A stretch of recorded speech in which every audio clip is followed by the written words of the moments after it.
Hello everyone, मैं हूं सुजीत शुक्ला। स्वागत करता हूं आप सबका आपके अपने channel UPSC insights by Sujeet में। अगर आपने चैनल को अभी तक सब्सक्राइब नहीं किया तो प्लीज़ चैनल को सब्सक्राइब कीजिए। अगर आपको हेल्पफुल लगते तो प्लीज़ इन्हें शेयर कीजिएगा। आपके चैनल को सब्सक्राइब करना मोटिवेट करता है कि हम इसी तरीके से आपके लिए क्वालिटी कंटेंट लाते रहे। बिना टाइम वेस्ट करे शुरू करते हैं हमारा आज का टॉपिक। आज हमें देखना है स्क्यू फील्ड। तो देखिए हेडिंग स्क्यू फील्ड। पहले इसकी डेफिनेशन लिख लेते हैं।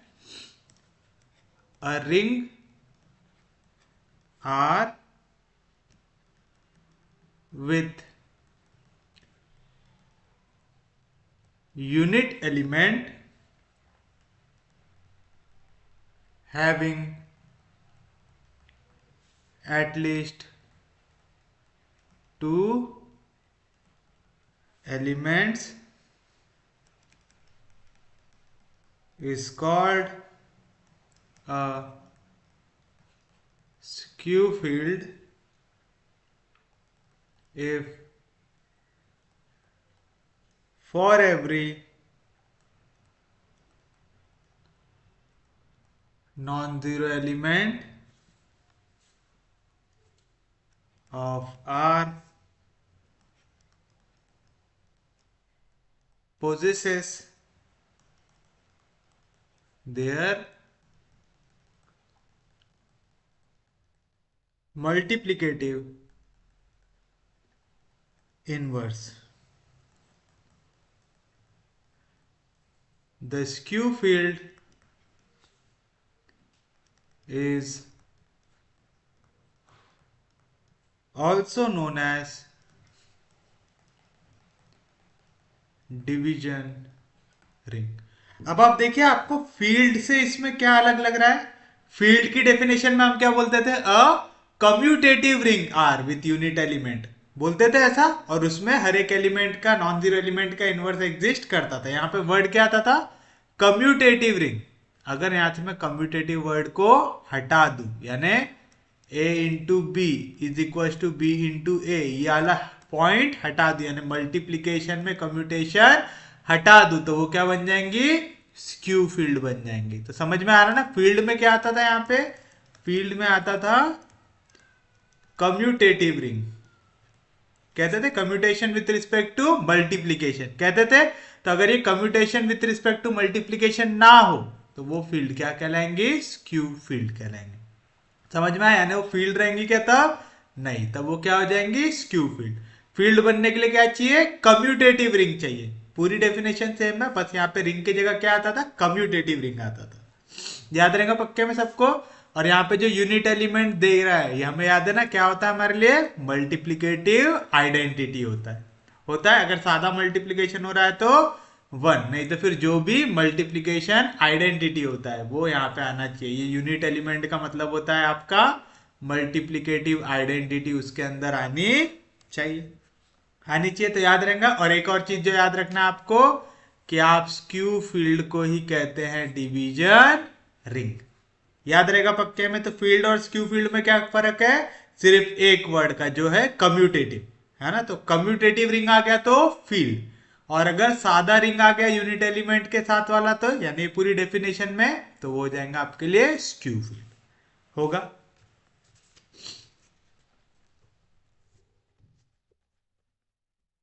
चलिए इसका भी एक एग्जांपल देख लेते हैं।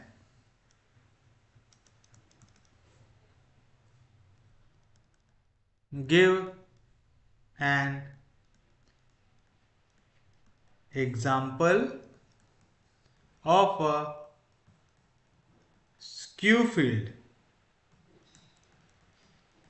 which is not a field। मैं ऐसा मान के चल रहा हूं कि आप सीक्वेंस में लेक्चर्स देखते हुए आ रहे हैं करके मैंने डायरेक्टली यहाँ पे ऐसा बताया कि आपका पूरा फील्ड जैसी डेफिनेशन है, बस यहाँ पे कम्यूटेटिव वर्ड नहीं है, क्योंकि मैं सोच रहा हूँ कि आप पूरा लिंक करते हुए आ रहे हैं तो आपको ज़्यादा अच्छे से समझ में आएगा। तो प्लीज़ अगर आपने फील्ड वाला लेक्चर नहीं देखा तो पहले फील्ड देखिए, उसके बाद इस पे आइए, तो ज़्यादा अच्छे से आपको समझ में आएगा। आपको कह रहा है आप एक ऐसे एग्जाम्पल दीजिए जो स्क्यू फील्ड तो हो लेकिन फील्ड ना हो।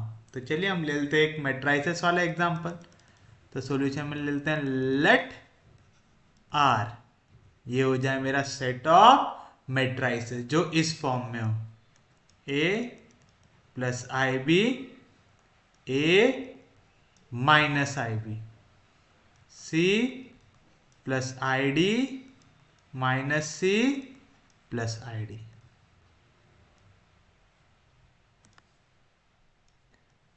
जहां पे ए बी सी डी सबके सब क्या है, रियल नंबर्स है। ठीक है, तो मैंने एक सेट ले लिया आर। ये सेट के अंदर मैं क्या ले रहा हूं, कॉम्प्लेक्स एंट्री वाले मैट्राइसेस ले रहा हूं। A plus i B complex number है, C plus i D complex number है, minus C plus i D complex number है, A minus i D complex number है। लेकिन यहाँ पे जो ए बी ये जो नंबर्स रहते हैं ये कैसे रहते हैं, रियल रहते हैं। आई से दिखाते हैं हम कि ये कैसा पार्ट आ रहा है, इमेजिनरी पार्ट आ रहा है, दिखाते हैं। तो मैंने ऐसा एक मैट्रिक्स ले लिया, मैं इसे कंसिडर करूंगा with respect to matrix multiplication and addition. Consider plus as matrix addition and dot as matrix multiplication. ठीक है, तो मैं प्लस से दिखाऊंगा मैट्रिक्स एडिशन, डॉट से दिखाऊंगा मैट्रिक्स मल्टीप्लीकेशन दिखाऊंगा। अब मुझे सबसे पहले दिखाना है कि ये क्या है, स्क्यू फील्ड है, दिखाना है। तो मुझे तो सबसे पहले दिखाना पड़ेगा कि ये क्या बना रहे हैं, एक रिंग बना रहे हैं, है ना। क्योंकि स्क्यू फील्ड बनाना हो चाहे फील्ड बनाना हो, सबसे पहले उसे क्या बनाना पड़ता है, रिंग बनाना पड़ता है। तो चलिए हम सबसे पहले दिखाना पड़ेगा कि R plus is an abelian group. तो पहले हम लेंगे क्लोजर अंडर या विथ रिस्पेक्ट टू एडिशन लेंगे। अब हमें क्या करना पड़ता है, क्लोजर दिखाने के लिए दो एलिमेंट ले लीजिए। तो मैं देता हूं लेट ए, ये हो इस फॉर्म में, a1 plus i B one c1 plus i D one minus c1 plus i D one a1 minus i b1 and b। दूसरा कौन सा है, a2 plus i B two minus c2 plus i D two c2 plus i D two a2 minus i b2। ये दोनों के दोनों element हो जाए मेरे R के। अगर ये R के एलिमेंट है तो यहाँ पे a1 a2 b1 b2 c1 c2 d1 d2 सबके सब क्या रहेंगे, रियल एंट्रीज रहेंगे। किसी को कोई दिक्कत नहीं आता। अब मुझे देखना है इनका एडिशन भी R के अंदर आता है कि नहीं आता। तो ले लो a प्लस b की वैल्यू। a क्या है मेरा, a1 plus i B one c1 plus i D one minus c1 plus i D one a1 minus i B one plus a2 plus i B two c2 plus i D two minus c2 plus i D two a2 minus i B two आएगा। Matrix addition करना सबको आता है। क्या होता है, corresponding elements add होते हैं, यानी यहाँ का फर्स्ट रो फर्स्ट कॉलम का एलिमेंट इसके फर्स्ट रो फर्स्ट कॉलम से ऐड होगा। तो a1 ऐड होगा a2 में, तो आएगा a1 प्लस a2। इस पे भी आए है, इस पे भी आए है, आए को निकाल लेंगे कॉमन। तो क्या होगा, फिर ये b1 ऐड होगा b2 में, तो आएगा b1 प्लस b2। आया, फर्स्ट रो सेकेंड कॉलम का एलिमेंट ऐड होगा फर्स्ट रो सेकेंड कॉलम के एलिमेंट से, तो c1 ऐड होगा c2 में।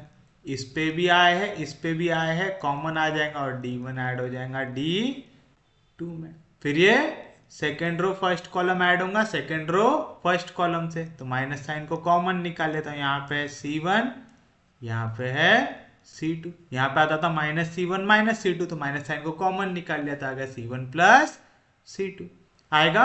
प्लस i को कॉमन निकाल लेंगे, यहाँ पे d1 ऐड हो जाएगा d2 से, तो आएगा d1 प्लस d2 आएगा। और यहाँ पे क्या बचेगा, लास्ट एलिमेंट ऐड होगा, तो a1 ऐड होगा a2 पे, तो आएगा a1 प्लस a2। और यहाँ पे भी माइनस आए, यहाँ पे भी माइनस आया, माइनस आए को निकाल लेंगे कॉमन, तो b1 ऐड होगा b2 पे, तो आएगा b1 प्लस b2। और अगर आप गौर से देखें तो ये भी एलिमेंट आना चाहिए आर का। क्यों? अगर आप गौर से देखेंगे तो A1 A2 B1 B2 C1 C2 D1 D2 सबके सब क्या थे? रियल नंबर थे। तो इनका एडिशन भी क्या देगा? रियल नंबर देगा। तो A1 प्लस A2 लूँ, चाहे B1 प्लस B2 लूँ, चाहे C1 प्लस C2 लूँ, चाहे D1 प्लस D2 लूँ, सबके सब क्या रहेंगे? रियल नंबर रहेंगे। तो रियल नंबर प्लस आई टाइम्स रियल नंबर, और सेम चीज देखो, वही रियल नंबर माइनस आई टाइम्स वही रियल नंबर, सेम पैटर्न चल रहा था। यहाँ पे जो नंबर है बस आयोटा पार्ट में साइन चेंज है, तो यहाँ पे जो नंबर था सेम है, बस आयोटा पॉइंट पे साइन चेंज है। यहाँ पे ये जो नंबर है सेम में जो रियल पार्ट है उस पे साइन चेंज है। तो आप देख रहे हैं सेम पैटर्न चल रहा है, जो पैटर्न हमने अज्यूम किया था वही पैटर्न में हमें आंसर मिल रहा है, करके ये किसके अंदर आएगा?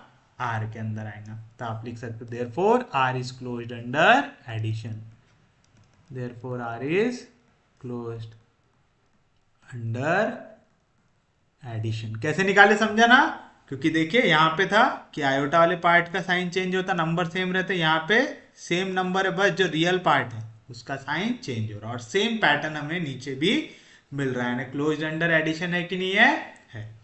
अब हमें चेक करना है एसोसिएटिव प्रॉपर्टी। हमें पता है कि मैट्रिक्स एडिशन हमेशा एसोसिएटिव होता है, तो आप लिखेंगे we know that matrix addition is always associative. याद रखिएगा, आप चाहे मैट्रिक्स एडिशन करें चाहे मैट्रिक्स मल्टीप्लीकेशन करें, दोनों हमेशा एसोसिएटिव होता ही है। याद रहेगा? तो आप लिखेंगे therefore for every A b c belonging to R, आप कह सकते a plus b plus c equal रहेगा a plus b plus c से आएगा। सेकेंड प्रॉपर्टी भी हो गई। थर्ड प्रॉपर्टी की ओर आते हैं।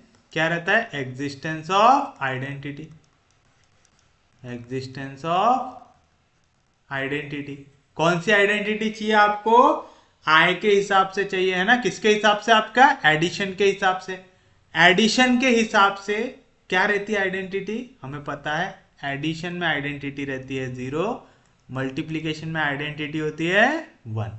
तो यहाँ पे 0 के जगह क्या आ जाएगा? 0 मैट्रिक्स आ जाएगा। तो आप लिखेंगे क्लियरली 0, जिसे मैं लिख सकता हूं 0 0 0 0।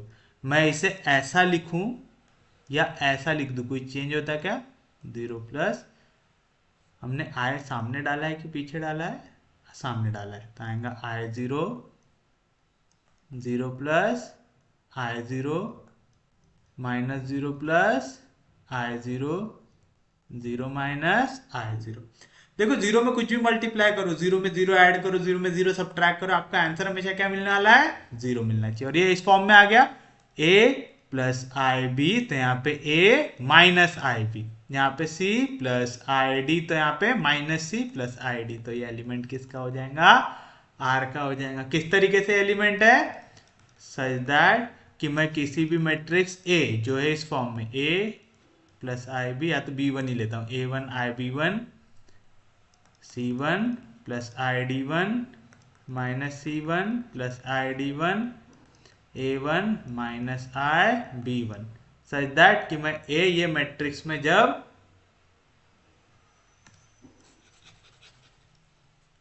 इसे ले लेता हूं बिलोंग टू आर, तो मैं लिखूंगा सच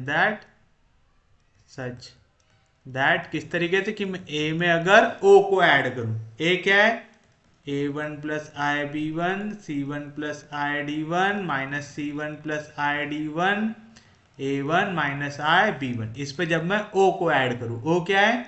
0 प्लस आई 0 0 प्लस आई 0 माइनस 0 प्लस आई 0 0 माइनस आई 0। तो 0 ऐड करो सब्ट्रैक्ट करो, कुछ भी चेंज होता क्या? नहीं होता। तो ये आ जाएगा a1 plus I b1 c1 plus I d1 minus c1 plus I d1 a1 minus i b1, और ये कैसे इक्वल है? a से आ रहा है। सिमिलरली हम ये भी प्रूव कर सकते हैं, similarly 0 plus a b equal आएगा ए से, तो आप कह सकते देयरफॉर ए प्लस 0 ये भी इक्वल है ए से, और ये इक्वल है 0 प्लस ए से। आप कोई भी ए ले लो जो बिलोंग करेगा आर से। तो यहाँ पे आपका ये क्या बन रहा है, आइडेंटिटी एलिमेंट बन रहा है। तो आप लिखेंगे देयरफॉर ओ जिसकी वैल्यू है 0 plus 0i 0 plus 0i minus 0 plus 0i and 0 minus 0i is additive identity, is additive identity। बोल सकते ये क्या है हमारे लिए, हमारी एडिटिव आइडेंटिटी। किसी को कोई दिक्कत नहीं, कोई डाउट नहीं? किस तरीके से लिए समझा ना सबको? चलिए अब हमें प्रूव करना है एग्जिस्टेंस ऑफ इनवर्स।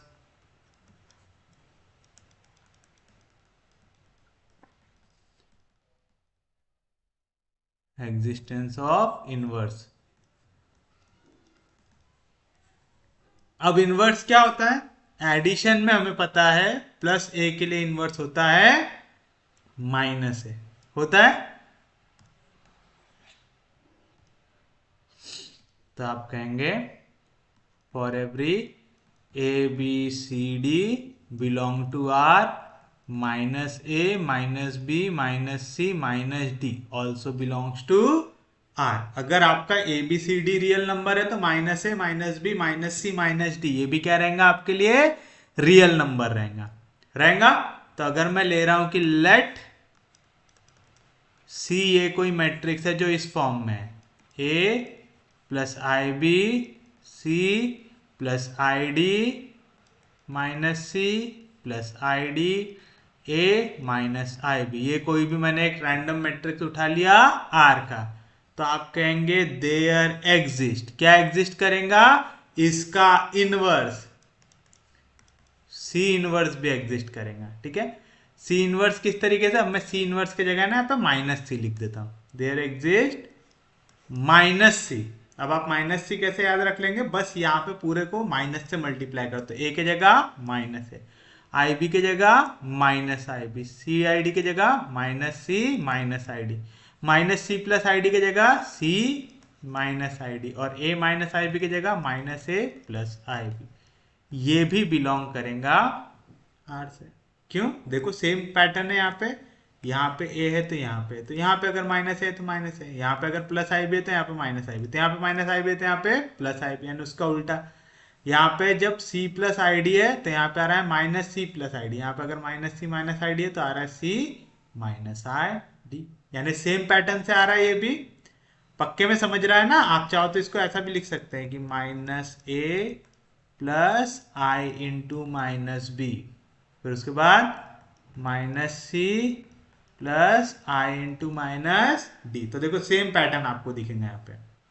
फिर तीसरा क्या आएगा, minus of minus C plus i into minus d, और यहाँ पे आएगा minus a minus i into minus b. But ऐसे में कंफ्यूज होने की चांसेस ज्यादा होती है कि देखो आयोटा पार्ट का बस साइन चेंज हो रहा है यहाँ पे, और यहाँ पे रियल पार्ट का साइन चेंज हो रहा है पक्के में। तो आप ऐसा लिख के भी दिखा सकते, बस इसमें थोड़ा कंफ्यूजन होने की चांसेस रह सकती है। आपको समझ में आ रहा है ना ये सेम क्यों है? देखो सिर्फ आयोटा पार्ट का साइन चेंज है, रियल पार्ट का साइन सेम है। यहाँ पे आयोटा पार्ट का साइन सेम है, बस जो रियल पार्ट है उसका साइन चेंज है, यानी बिलोंग करता है हमारे मैट्रिक्स आर के सेट से। है कोई दिक्कत नहीं, कोई डाउट नहीं? किस तरीके से लिखे समझा? किस तरीके से ये, सच दैट कि जैसे ही मैं सी में ऐड करूंगा माइनस सी, तो मुझे क्या मिलेगा, सी की वैल्यू है A plus i B C plus i D minus C plus i D A minus i B है, ये ऐड होगा माइनस सी में। माइनस सी क्या है, minus a minus i b minus c minus i d c minus i D minus a plus i b. हमें पता है corresponding element add या सब्ट्रैक्ट होते हैं। देखो ए प्लस आई बी में से minus a minus i b गया, क्या आ जाएगा? Zero. C plus i d में से minus c minus i d गया तो क्या आ जाएगा? Zero. Minus C plus i d में से सी प्लस आई डी गया तो क्या आ जाएगा? Zero. A minus i b minus a plus i B तो क्या आ जाएगा? जीरो। लेकिन हमें इसे किस फॉर्म में लाना है? जैसे फॉर्म में हमने हमारा आइडेंटिटी एलिमेंट लिखा। हमने आइडेंटिटी एलिमेंट कैसा लिखा है? जीरो प्लस आई जीरो, जीरो प्लस आई जीरो। तो हम इसे भी लिख देंगे जीरो प्लस आई जीरो, जीरो प्लस आई जीरो, माइनस आई प्लस आई जीरो, जीरो माइनस आई जीरो। आया बरोबर? कैसे लिखे समझाना? और यही क्या है मेरे लिए? मेरा मैट्रिक्स ओ है। समझा पक्के में? ये चीज समझी ना? हमने यहाँ पे दिखा के रखा है कि हमारा जो ओ है वो क्या है? एडिटिव आइडेंटिटी है। तो ये कैसे इक्वल आ गया मेरा? ओ से, यानी आइडेंटिटी एडिटिव आइडेंटिटी से। तो आप लिखेंगे सिमिलरली हम ये भी बता सकते हैं कि माइनस सी प्लस सी की भी वैल्यू कैसे इक्वल आती है? ओ से। तो आपको मिला सी प्लस आई सी, ये भी इक्वल आ रहा है ओ से, और माइनस सी प्लस सी ये भी इक्वल आ रहा है ओ से, where O is additive identity. तो आप कह सकते हैं therefore for every c belong to R there exists minus c which also belongs to R such that minus c plus c ये इक्वल आ रहा है o से, और c प्लस माइनस सी ये भी इक्वल आ रहा है o से। दैट इज माइनस सी क्या है? इसका इनवर्स है, यानी हर एक का इनवर्स एग्जिस्ट कर रहा है। तो एडिटिव इनवर्स भी एग्जिस्ट कर रहा है। समझ में आया? तो आपने एग्जिस्टेंस ऑफ इनवर्स भी दिखा दिया। अबिलियन ग्रुप बताना पड़ता है हमें आर प्लस को, तो फिफ्थ आपको प्रूव करना पड़ेगा कम्यूटेटिव प्रॉपर्टी। और हमें पता है कि matrix addition is always commutative. Matrix multiplication commutative हो ये जरूरी नहीं होता, बट मैट्रिक्स एडिशन हमेशा कम्यूटेटिव होता है। तो आप लिखेंगे we know that matrix addition is always commutative। That is अगर आप ए बी दो मैट्रिक्स लेंगे जो बिलोंग करेंगे आपके आर से, तो ए प्लस बी इक्वल रहेगा बी प्लस ए से for every A B belonging to R रहेगा। तो आपने यहां तक क्या प्रूव कर दिया? Therefore R plus is abelian group. आ गया? अबिलियन ग्रुप हमने इसे बता दिया। अब हमें क्या दिखाना है?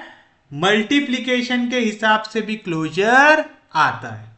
नेक्स्ट अब ये दिखाना है हमें। तो चलिए अब हम आते हैं हमारे सिक्स प्रॉपर्टी में, क्लोजर अंडर मल्टीप्लीकेशन। फिर से दो एलिमेंट ले लेंगे जैसे हमने यहां पे लिया था ए और बी दो एलिमेंट ले लेंगे।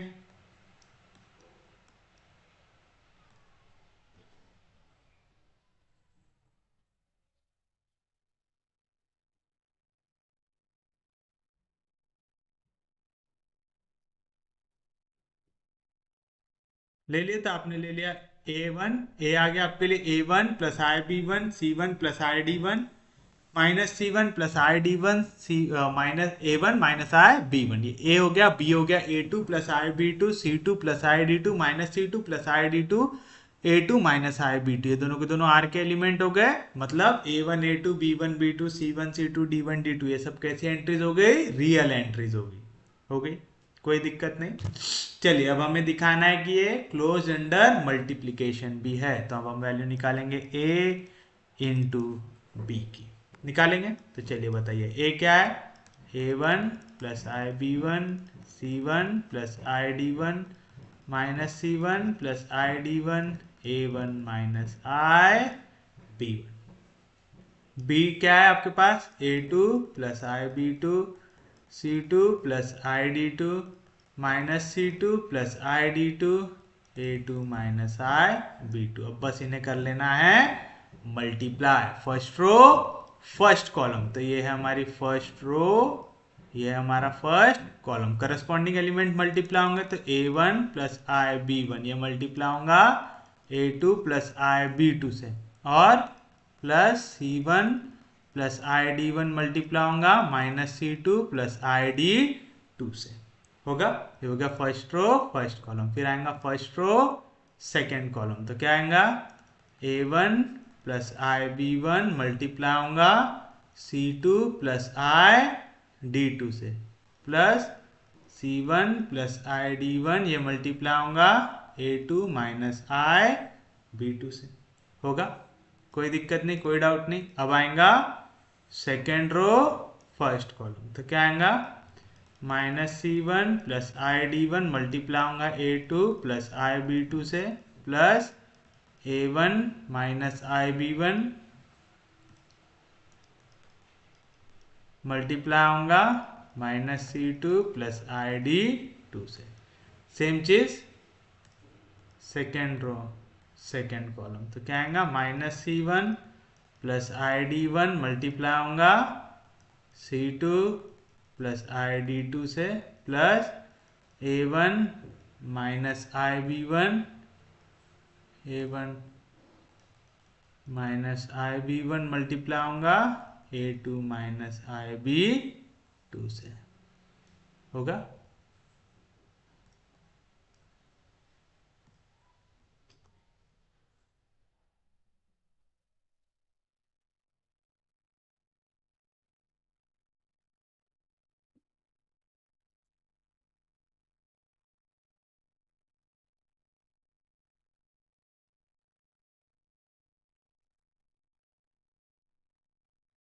चलिए बताइए मल्टीप्लीकेशन क्या होगा। एक एक एलिमेंट को अंदर लेके जाओ। पहले A1 ये पूरे से मल्टीप्लाई होगा, तो आएगा A1 A2 plus i into A1 B2 आएगा। फिर आई B1 को अंदर लेके जाता आएगा प्लस आई B1 A2 A2, तो आएगा A2 B1 I आएगा। फिर ये आई इंटू आई स्क्वायर जो होता है -1 और B1 मल्टीप्लाई हो जाएगा B2 से। सेम चीज C को अंदर लेके जाओ तो C1 इंटू माइनस C2, तो आएगा -C1 C2 plus i into C1 D2। उसके बाद ये I से मल्टीप्लाई होगा plus into minus minus I C2 D1 i into आएगा आई स्क्वायर जो होता है -1 और D1 मल्टीप्लाई हो जाएगा D2 से। होगा, ये नीचे वाला पहले कर लेते हैं। अब हम ये -C1 पहले दोनों से मल्टीप्लाई होता है minus A2 C1 minus i into B2 C1 आएगा। अब ये आई D1 अंदर जाएगा तो आएगा plus i into A2 D1 i into i square जो होता है -1 और यहाँ पे B2 मल्टीप्लाई होगा D1 से, आएगा B2 D1 आएगा। सेम चीज A1 जाएगा अंदर तो minus A1 C2 plus i A1 D2 plus minus into minus plus i into B1 C2 i into i square जो होता है -1 minus into minus plus B1 multiply होगा D2 से, आएगा B1 D2। ये दोनों निपट गए। अब ये नीचे वाले करते हैं। ये पहले जाके इससे मल्टीप्लाई होगा तो आएगा A1 C2 plus i into A1 D2 plus i into B1 C2 i into i square जो होगा -1 B1 D2। सेम चीज C1 A2 minus i into B2 C1 plus i into A2 D1 minus into minus plus D1 B2, तो B2 D1 आएगा। और last वाला भी कर लीजिए। -C से मल्टीप्लाई होगा तो -C1 C2 minus i into C1 D2 plus i into C2 D1 i into i square जो होता है -1 D1 D2। फिर आएगा plus A1 A2 minus i into A1 B2 minus i into A2 B1 minus into minus plus और i into आई हो जाएगा आई का square जो होगा -1 B1 B2। अब बस रीअरेंज कर लो इसको, ठीक है।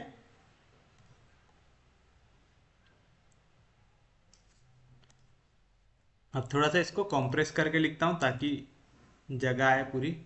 तो देखो ये वाली वैल्यू है बिना आए की, ये है बिना आए की, ये है बिना आए की, ये है बिना आए की। तो क्या आएगा A1 A2 फिर बाकी पूरा नेगेटिव चना है यहाँ पे। हाँ तो minus B1 B2 minus C1 C2 minus D1 D2। अब देखो यहाँ पे भी आए हैं, यहाँ पे भी आए हैं, यहाँ पे भी आए हैं, यहाँ पे भी आए हैं। यहाँ से आए को निकाल लेते हैं कॉमन। तो क्या आएगा A1 B2 A2 B1 C2 D1 है शायद, है ना, C2 कहाँ गया C2, C2 D1 minus D1 D2 आया। इसको रीअरेंज करो तो यहाँ पे आपको क्या दिख रहा है, ये वाली वैल्यू दिख रही है, ये वाली वैल्यू, ये वाली वैल्यू, ये वाली वैल्यू। इसमें मैक्सिमम माइनस है तो मैं माइनस साइन को ले लेता हूँ बाहर। तो क्या आएगा A2 C1 plus B2 D1 plus A1 C2 और क्योंकि मैंने यहाँ से माइनस साइन को बाहर निकालता आ जाएगा माइनस B1 D आया। अब आय वाला साइन देखो यहाँ पे, इस पे भी आए है, इस पे भी आए है, इस पे भी आए है, इस पे भी आए। तो यहाँ से प्लस आय को निकाल लेते हैं बाहर। तो यहाँ से क्या बचेगा -B2C1 plus A2D1 plus A1D2 plus B1C2 आ गया। उसके बाद इसे रीअरेंज करो।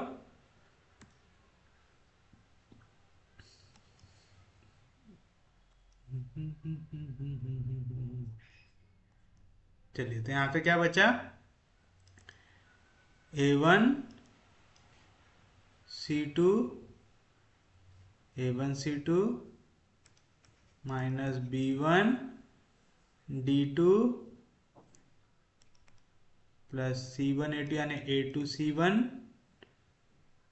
और यहाँ पे प्लस B2 D1 आएगा, कोई दिक्कत नहीं यहाँ तक।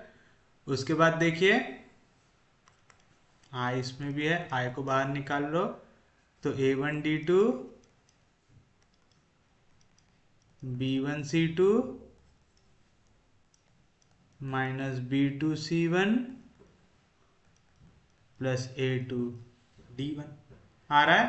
और लास्ट वाला देखिए, लास्ट वाले में क्या दिख रहा है हमें यहाँ पे, ये वाले नंबर्स है आपके बिना आए के 3 4, ये 4 नंबर है यहाँ पे बिना आए के। तो आएगा A1 A2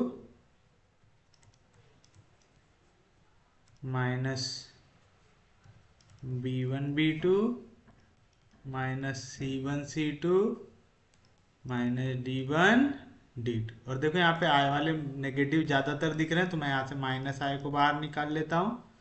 तो क्या आएगा यहाँ पे माइनस आई को बाहर निकालने के बाद आएगा आपके पास C1 D2 minus C2 D1 plus A1 B2 plus A2 B1 आएगा।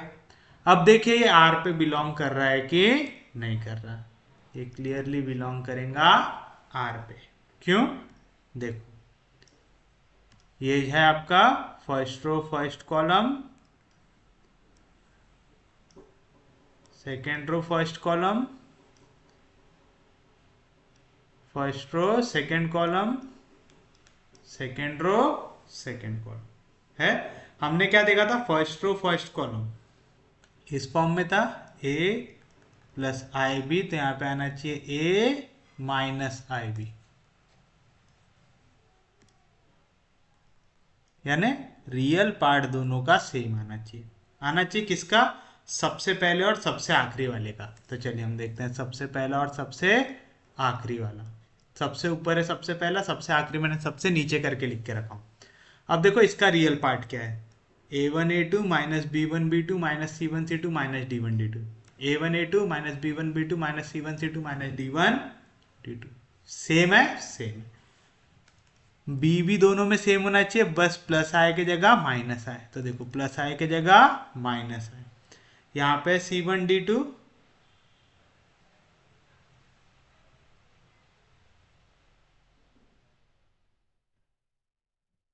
Plus a1 b2 plus a1 b2 a2 b1 a2 b1 minus c2 d1 है यहाँ पे, है ना।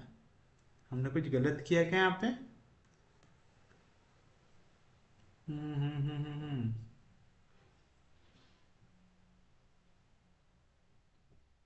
सी और डी मल्टीप्लाई, तो सी और डी पे ही मल्टीप्लीकेशन आना चाहिए। हमने d1 d2 कैसे लिखा वहाँ पे? हमारा कहीं पे मल्टीप्लीकेशन गलत हुआ क्या?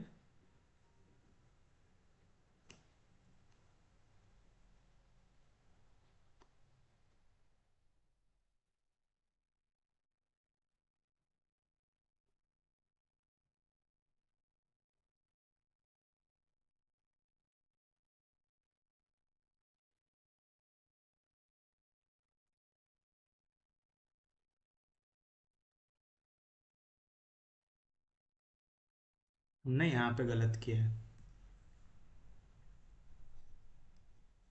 चलो यहाँ से आय कॉमन निकाला था हमने, इस पे आय दिखा, इस पे आय दिखा, इस पे आय दिखा और इस पे आय दिखा। तो हमने यहाँ से आय कॉमन निकाल दो, क्या आएगा a1 b2 a2 b1 minus c2 d1 और minus plus c1 d2 plus c1 d2। हमने कॉमन निकालते वक्त गलती किए थे यहाँ पे। तो बताइए अब ये सेम आया क्या हमारा? यहाँ पे आ गया plus c1 d2 minus c2 d1 minus c2 d1। तो हमारा कॉमन निकालते वक्त गलत हुआ, तो दोनों सेम है, सेम है।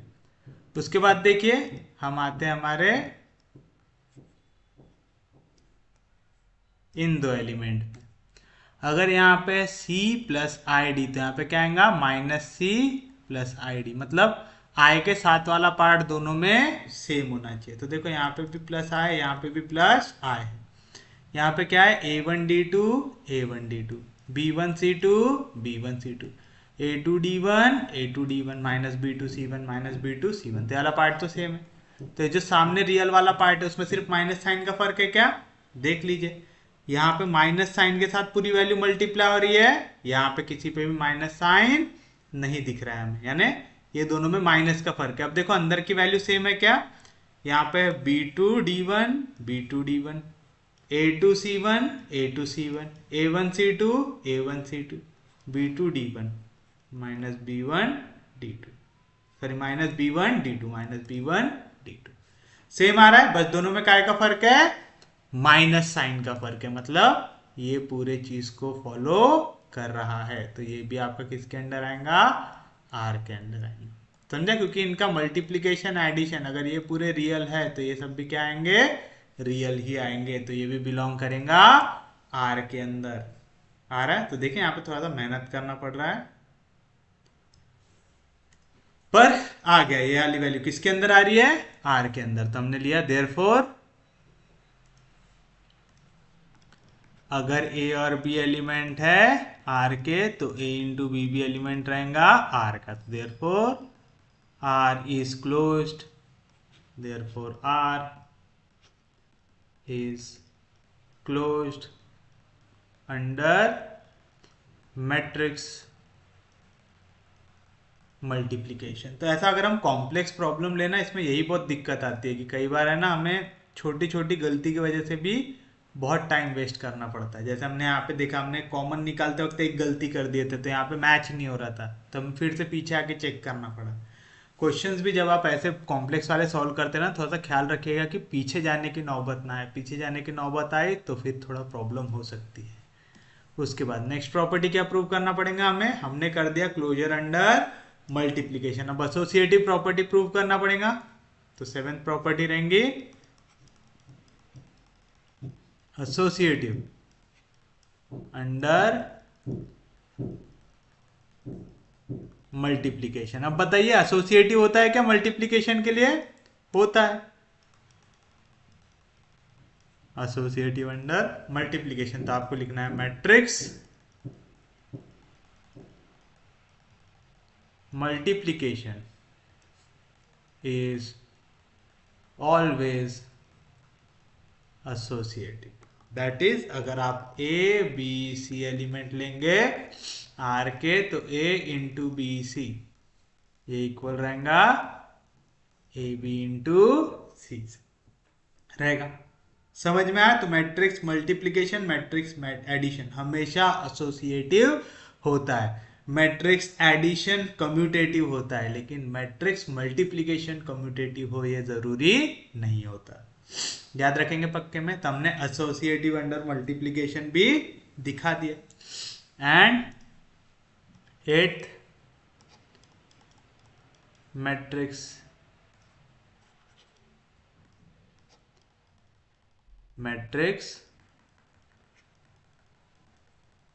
multiplication is always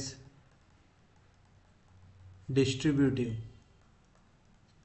over addition। याद रखना है कि मैट्रिक्स मल्टीप्लीकेशन हमेशा डिस्ट्रीब्यूटिव होता है ओवर मैट्रिक्स एडिशन। मतलब दैट इज अगर ए बी सी ये है आपके मैट्रिक्स आर के अंदर से, तो आप A into B plus C को ही लिख सकते हैं, A into B plus A into C, and B plus C into A को ही लिख सकते हैं B into A plus C into A. जब मैंने आपको बताया था आपको हमेशा एल लाइन लिखना ही है, क्योंकि अगर एल लाइन सेटिस्फाई करेगा तभी आप बता सकते हैं ये क्या रहेगा, एक रिंग रहेगा। समझ में आया पक्के में? तो हमने यहां तक प्रूव कर दिया therefore R plus into is a ring, prove कर दिया। अब आप डेफिनेशन में आइए।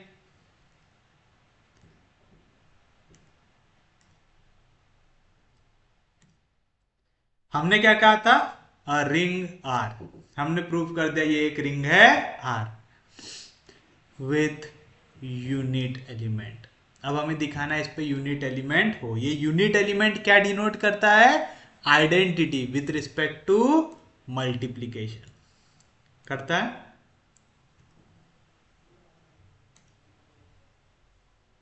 तो चलो नाइन्थ प्रॉपर्टी,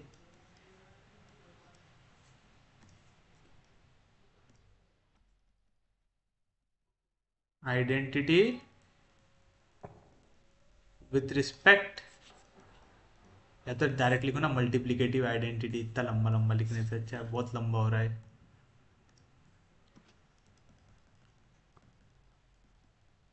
मल्टीप्लीकेटिव आइडेंटिटी। चलिए अब मल्टीप्लीकेटिव आइडेंटिटी निकालते हैं। हमें पता है मैट्रिक्स मल्टीप्लीकेशन में आइडेंटिटी क्या होता है, 1 0 0 1। तो आप लिखेंगे क्लियरली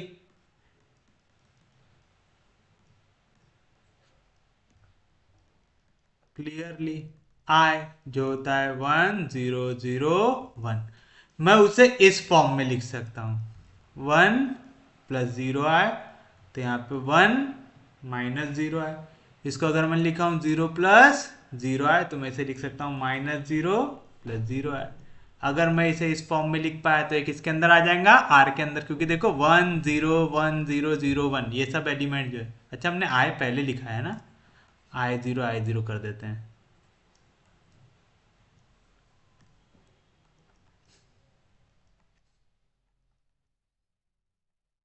है तो अब जीरो से आई को मल्टीप्लाई करो, हमेशा क्या आंसर आएगा, जीरो ही आएगा। तो आप जीरो आए कहीं पे भी ऐड या सब्ट्रैक्ट कर सकते, कोई भी दिक्कत होंगी क्या उसमें, नहीं। और जब भी आप इस फॉर्म में आंसर ला पा रहे A plus i B, A minus i B, C plus i D minus C plus i D, तो किसके अंदर जाता है, 2x2 का मैट्रिक्स आर के अंदर जाता है, आता है। तो क्लियरली ये एक आपका एलिमेंट इस तरीके से, किस तरीके से, सच दैट कि आप किसी भी मैट्रिक्स ए को मल्टीप्लाई करो आई से, तो आपको मिल रहा है मैट्रिक्स ए जो इक्वल मिलता है आई इंटू ए से, वेयर ए कोई भी मैट्रिक्स हो सकता है A1 plus I B1 C1 plus I D1 minus C1 plus I D1 A1 minus i B1 कह सकते हैं ऐसा। समझ में आया? क्योंकि हमें पता है कि आइडेंटिटी मैट्रिक्स से जब भी हम किसी मैट्रिक्स को मल्टीप्लाई करें तो हमें सेम मैट्रिक्स मिलता है। तो आप लिखेंगे देयरफॉर आई, जिसको मैंने अब इस फॉर्म में लिख दिया 1 plus I 0 0 plus I 0 minus 0 plus I 0 1 minus I 0 is multiplicative identity, that is unit element. इसी को हम क्या बोल सकते हैं? यूनिट एलिमेंट बोल सकते हैं। तो वापस से डेफिनेशन के हिसाब से हमने यूनिट एलिमेंट बना लिया। तो आपको क्या बोला था? A ring with unit element और जितने भी नॉन जीरो एलिमेंट हो उनका इनवर्स एग्जिस्ट करना चाहिए। बोला था ऐसा कि जितने भी नॉन जीरो एलिमेंट हो उनका इनवर्स एग्जिस्ट करना चाहिए। तो आप 10th लेते हैं, कंसीडर करो R माइनस O, मतलब R में से जीरो एलिमेंट को निकाल दीजिए। लेंगे तो हमें क्या मिलेगा यहाँ पे? Now all the non zero elements of R, ऐसा लेना है हमें। तो हम लेंगे लेट मैट्रिक्स ए जिसकी वैल्यू है A1 plus I B1 C1 plus I D1 minus C1 plus I D1 A1 minus i B1 be a non zero element of R। अच्छा, जीरो एलिमेंट ऑफ R कौन से form में रहता? 0 plus आई 0 0 plus आई 0 minus 0 plus आई 0 0 minus आई 0, ये था हमारा zero element था। हम बोल रहे ये एक नॉन जीरो एलिमेंट है, मतलब यहाँ पे जो ए बी सी डी की वैल्यू है ये एक साथ जीरो नहीं हो सकती, रहेगा ऐसा। तो आप लिखेंगे therefore A1 B1 C1 D1 can not be simultaneously equal to 0। समझ में आया क्या लिखा? क्योंकि ये नॉन जीरो एलिमेंट है तो A1 B1 C1 D1 ये सब के सब एक साथ जीरो नहीं हो सकते, क्योंकि अगर सब एक साथ जीरो हो गए तो ये क्या बनेगा? 0 प्लस आई 0 0 प्लस आई 0 माइनस 0 प्लस आई 0 0 माइनस आई 0, जो बन जाएगा हमारा जीरो एलिमेंट। हमें क्या निकालना है? नॉन जीरो एलिमेंट, क्योंकि हमें अब क्या प्रूव करना है? इसे स्क्यू फील्ड बताने के लिए कि यहाँ पे जितने भी आपके एलिमेंट्स है नॉन जीरो उनका इनवर्स मल्टीप्लिकेटिव इनवर्स एग्जिस्ट करता है। दिखाना है ऐसा। तो चलिए बताइए अब आप क्या दिखाएंगे यहाँ पे? आप दिखाएंगे यहाँ पे कि ये A1 B1 C1 D1 सबके सब तो जीरो नहीं है, तो मैं निकालूंगा डिटर्मिनेंट ऑफ ए। क्यों डिटर्मिनेंट निकाल रहा हूं? क्योंकि मुझे पता है ए इनवर्स जो मल्टीप्लिकेटिव इनवर्स होता है उसकी वैल्यू क्या होती? 1/mod of A into adjoint of A, और ये एग्जिस्ट करता है कब? जब मॉड ऑफ ए की वैल्यू जीरो ना हो।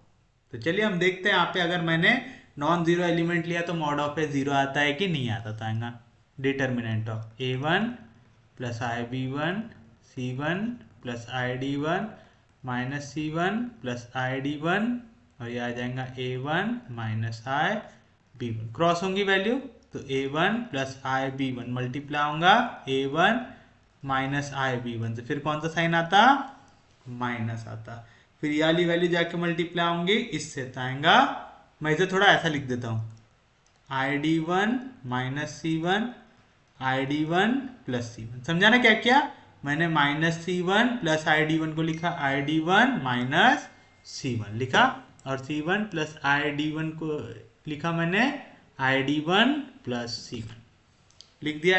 ऐसा क्यों लिखा आप देखिए, a plus b into a minus b क्या रहेगा, a square minus b square, तो आएगा ए वन का square minus i B two sorry b one का स्क्वायर, यहाँ पे बी वन है सब, हाँ बी वन का स्क्वायर, फिर कौन सा साइन है माइनस, यहाँ पे I D one into I D one क्या आ जाएगा, आई डी वन का स्क्वायर माइनस सी वन से आ जाएगा सी वन का स्क्वायर। तो समझा ऐसा क्यों लिखा, ए माइनस बी ए प्लस बी का फॉर्म बनाने के लिए। तो क्या आ जाएगा ए वन का स्क्वायर बी वन का स्क्वायर बी वन स्क्वायर, आई का square minus one minus into minus plus one, फिर से यहाँ पे आई का स्क्वायर माइनस वन और यहाँ पे माइनस अंदर जाएगा तो minus into minus plus D one का square D one square minus into minus plus C one का स्क्वायर, और ये वैल्यू कभी भी जीरो नहीं हो सकती। क्यों, ए one B one C one D one पहले तो चारों के चारों एक साथ जीरो नहीं हो सकते, अगर ये चारों के चारों एक साथ जीरो होते तो इसका आंसर जीरो आ सकता था, लेकिन क्योंकि यहाँ पे हमने नॉन जीरो एलिमेंट लिया है तो ये चारों के चारों साइमल्टेनियसली जीरो नहीं हो सकते। पहली बात तो ये होगी। दूसरा, किसी भी नेगेटिव नंबर का स्क्वायर भी क्या आएगा पॉजिटिव, तो आप यहाँ पे ए one B one C one D one की कोई भी वैल्यू लो, इसका आंसर हमेशा कैसा आएगा पॉजिटिव ही आएगा, क्योंकि सब वैल्यू काय में है स्क्वायर में है।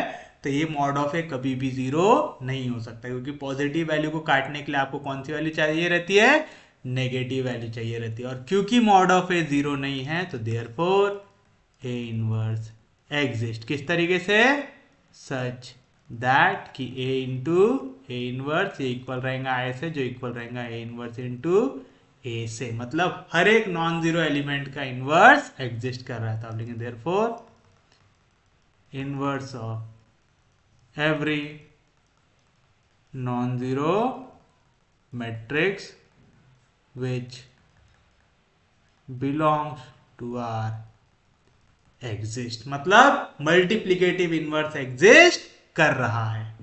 दिखा दिया आपने ऐसा। तब आपने क्या क्या चीजें दिखा दी, यहाँ पे आपने दिखा दिया कि पहले तो ये रिंग है, रिंग में यूनिट एलिमेंट है यानी identity with respect to multiplication है, और साथ साथ हर एक नॉन जीरो एलिमेंट का इनवर्स भी एग्जिस्ट कर रहा है, क्योंकि हर एक नॉन जीरो एलिमेंट का इनवर्स एग्जिस्ट कर रहा है। और ये डेफिनेशन होती है हमारी स्क्यू फील्ड की होती है।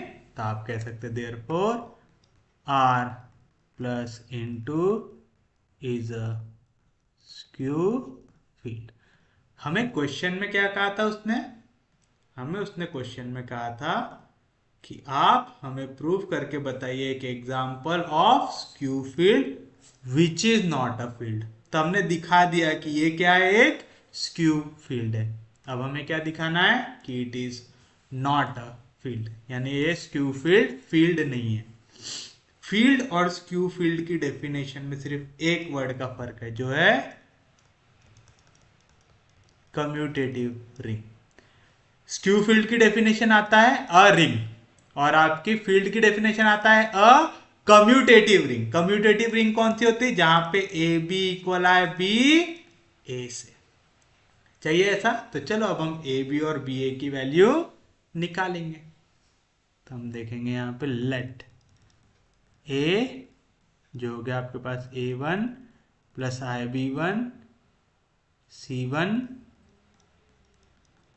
Plus i D one minus C one plus i D one A one minus i B one, और बी ले लेंगे हमारे पास A two plus i B two C two plus i D two minus C one से C two plus i D two और A two minus i B two. ये दो element मैं ले लूंगा आर के। ले लिया, दोनों के दोनों एलिमेंट का है क्या, आर के। तो अब मैं वैल्यू निकालूंगा ए इंटू बी की। निकालेंगे ए इंटू बी, हमने इससे पहले निकाला है क्या, निकाला है।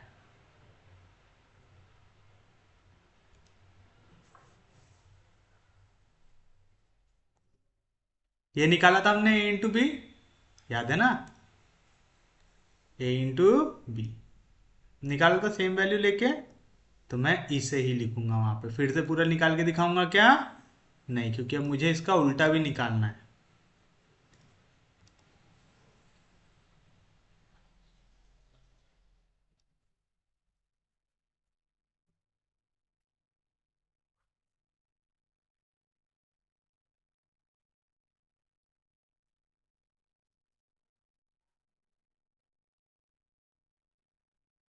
तो चलिए ये मिल गया मुझे a into B.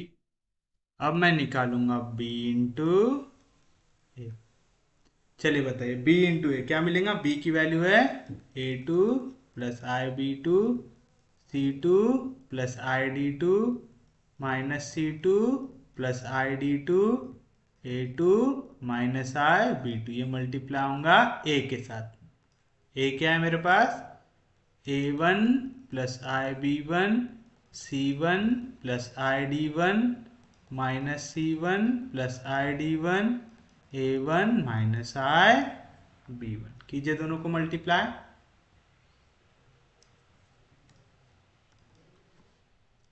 First row first column तो A2 plus i B two multiply होगा A1 plus i B one से plus C2 plus i D two multiply होगा minus C1 plus i D one से।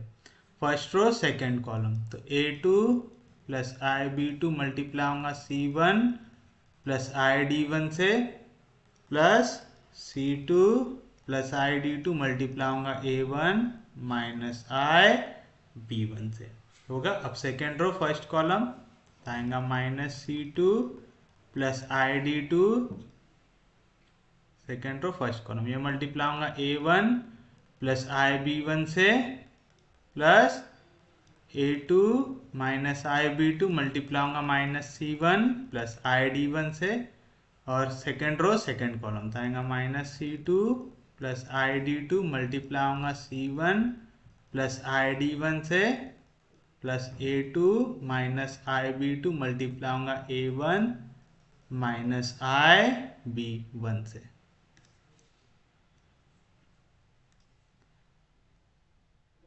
अब देखना अगर ये paper में आ गया ना तो आप लिखेंगे clearly we can see that B A into B is not equal to B into A. आप डायरेक्ट लिखेंगे क्योंकि इतना बड़ा पेपर में आप सॉल्व नहीं कर पाएंगे, ठीक है। लेकिन फिर भी मैं आपको इधर करके बता दे रहा हूँ। चलिए बताइए क्या मिलेगा यहाँ पे। पहली वैल्यू जाके मल्टीप्लाई होंगे तो A2 इससे मल्टीप्लाई होगा तो आएगा A1 A2 plus i into A2 B1। फिर आई B1 जाएगा अंदर तो आएगा आई B2 A1 यानी A1 B2 i into i square जो होगा -1 B1 B2 आएगा। फिर यहाँ minus C1 C2 plus i into C2 D1 plus into minus minus C2 minus C1 i D1 D2 आएगा minus i into C1 D2 i into i square जो होता है -1 D1 D2 आ गया। ये पूरी वैल्यू मल्टीप्लाई हो गई आपस में। चलिए अब ये दोनों को कर लेते हैं यहाँ पे तो आपको क्या मिलेगा यहाँ पे minus A1 C2 minus i into B1 C2 plus i into A1 D2 i into i square जो होता है -1 B1 D2 आएगा। अब ये दोनों को मल्टीप्लाई कर लो तो आएगा minus A2 C1 plus i into A2 D1 minus into minus plus i into B2 C1 i into i square into minus हो जाएगा प्लस, समझा ना। आई स्क्वायर होता है -1 माइनस इंटू माइनस +1 यहाँ पे आएगा B2 D1 आएगा। सेम चीज यहाँ पे कीजिए।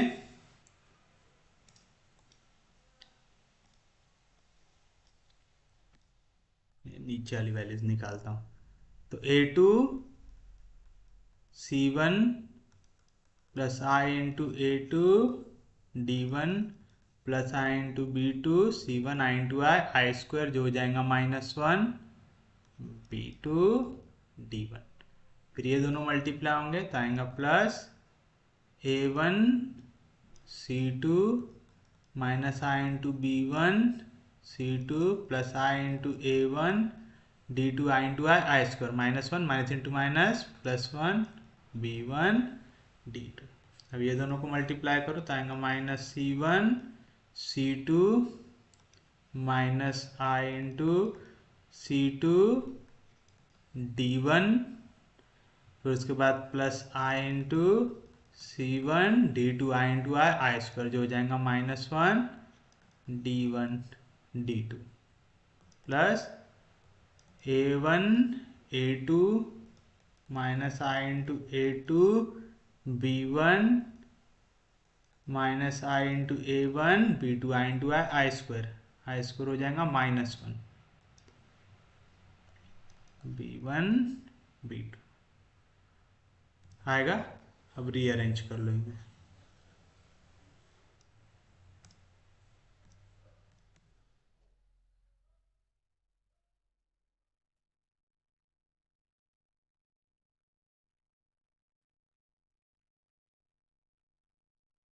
बना आपका B इंटू ए बना। तो क्या है वैल्यू यहाँ पे A1 A2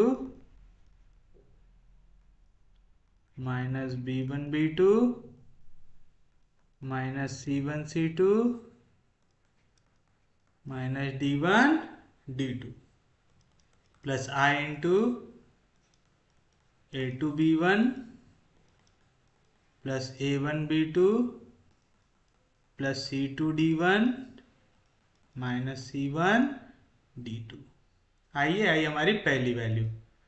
अब आप देखिए ये हमारे इसके पहली वैल्यू से सेम है क्या, A1 A2 B1 B2 C1 C2 D1 D2।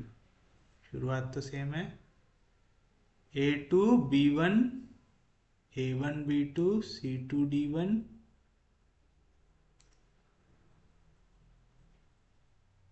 C1 D2। अच्छा यहाँ पे आखिर की वैल्यू में चेंज है।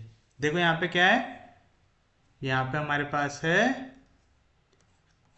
C1 D2 minus C2 D1 C1 D2 minus C2 D1 दोनों वैल्यू कैसी हो गई, चेंज हो गई। यानी वाली वैल्यू इक्वल आ रही है क्या, नहीं आ रही। समझ में आया, तो दोनों में चेंज है, ये हमें यहाँ पे दिख गया। यहाँ पे क्या है value, minus A1 C2 minus B1 D2 minus A2 C1 plus B2 D1। फिर उसके बाद यहाँ से आई को कॉमन निकालो तो आएगा A1 D2 minus B1 C2 plus A2 D1 plus B2 C1 आता है। नेक्स्ट देखिए A2 C1 minus B2 D1 plus A1 C2 plus B1 D2 plus i into A2 D1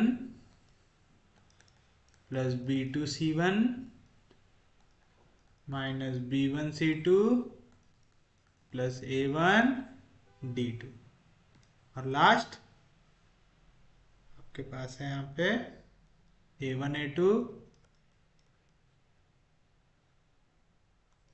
minus B1 B2 minus C1 C2 minus D1 D2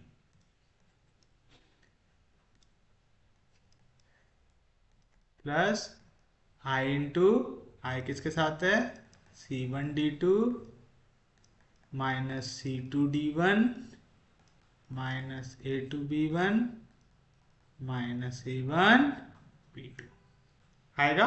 अब आप दोनों को simultaneously compare कर लीजिए, आपको दिख जाएगा कि दोनों के दोनों अलग है। BA और AB दोनों की वैल्यू इक्वल नहीं है।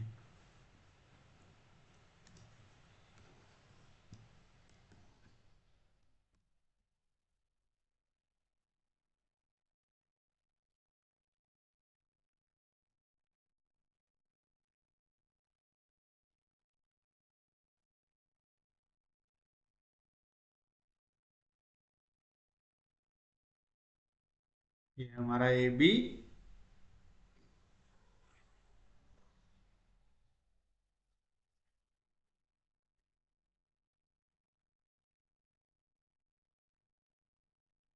आपको पता है ना, इसमें से एक भी एलिमेंट अगर अलग हो गया मतलब ये सेम नहीं है। जैसे हमने यहाँ पे देखा शुरुआत वाला पार्ट सेम था A1 A2 minus B1 B2 minus C1 C2 minus D1 D2।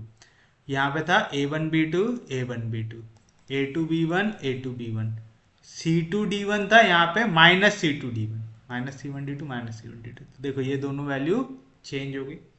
तो एक वैल्यू अगर चेंज होगी तो आपको बाकी चेक करने की जरूरत है क्या? नहीं। एक भी चेंज होगी मतलब दोनों इक्वल नहीं है, तो आप लिखेंगे therefore A B is not equal to B A, that is matrix multiplication is not commutative. इस केस में भी हमारे पास मैट्रिक्स मल्टीप्लीकेशन कम्यूटेटिव नहीं है, मतलब R plus dot is not a commutative ring. और हमारी फील्ड की डेफिनेशन ही कहां से शुरू होती थी? अ कम्यूटेटिव रिंग। तो आप कह सकते therefore R plus dot is not a field. तो उम्मीद है आप लोगों को समझ में आया होगा फील्ड, स्क्यू फील्ड। हम लोग देखिए ये जो डेफिनेशंस है ना, मेन उसी के ऊपर क्वेश्चंस को सॉल्व कर रहे हैं। ठीक है, तो ये आपको कंसेप्ट समझने के लिए बहुत ज़्यादा ज़रूरी है। तो प्लीज़ सबसे पहली चीज़ तो आपको पढ़ना है वो है डेफिनेशन, क्योंकि जब तक आपको डेफिनेशंस नहीं आएंगी आप लॉजिक को बरोबर तरीके से लगा नहीं सकते। तो ऐसा करते हैं, आज का लेक्चर यहीं तक रखते हैं। अब नेक्स्ट लेक्चर के पहले आपको अच्छे से डेफिनेशन तो पढ़ के आना ही है। और इसी के साथ हमारा आज का लेक्चर होता है समाप्त। उम्मीद है आपका आज का लेक्चर समझ में आया होगा। अगर आपको लेक्चर समझ में आ रहे, यूजफुल लग रहे, तो प्लीज़ चैनल को सब्सक्राइब कीजिए, वीडियो को शेयर करते रहिए। सबसे इंपॉर्टेंट चीज़, पढ़ते रहिए, रिवाइज करते रहिए। हम लोग मिलेंगे कल, तब तक के लिए take care, have a nice day.